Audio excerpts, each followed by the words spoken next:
Father சொல்லுவாங்க, உங்களுக்கு இப்போ நீங்கள் ஒரு கஷ்டத்துக்கு ப்ரேயர் பண்ணும்போது உங்களை மாதிரி பலரும் கஷ்டப்படுறாங்க, அவங்களுக்காகவும் சேர்ந்து வேண்டிக்கிறீங்கன்னு சொல்லுவாங்க. நான் வந்து எங்கள் பங்கில் உள்ள திருமணம் ஆகாமல் இருக்கிற இளைஞர்களுக்காகன்ட்டு நான் வேண்டியிருந்தேன். அப்போவுமே ஃபாதர் ஒரு பிள்ளைக்கு பேரை சொல்லி இவங்க ஆசீர்வதிக்கப்படுகிறார் அப்படின்னு சொன்னாங்க. இப்போ அந்த பிள்ளைக்கு கல்யாணம் ஃபிக்ஸ் ஆகிடுச்சு, என்கேஜ்மெண்ட் முடிஞ்சிடுச்சு. என்ன மாதிரி நிறைய பேர் இது மாதிரி வேலை போகிறதுக்காக கஷ்டத்தில் வந்து ரொம்ப ஆங்ஸைட்டியில் இருப்பாங்க எல்லாருமே வந்து ஆஃபீஸில். ஸோ அவங்களுக்காகவும் நிறைய பேருக்காக ஜெபம் பண்ணுவேன்.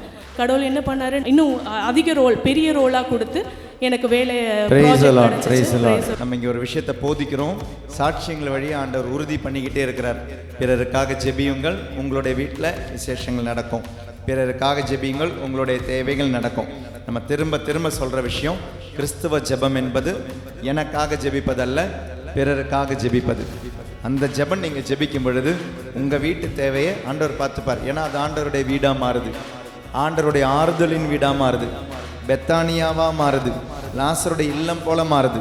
பிறருக்காக நீங்கள் ஜெபிக்கும் பொழுது ஆண்டவருக்கு ஆறுதலாக நீங்கள் மாறும் பொழுது ஆண்டவர் உங்களுக்கு ஆறுதலாக மாறுவார்.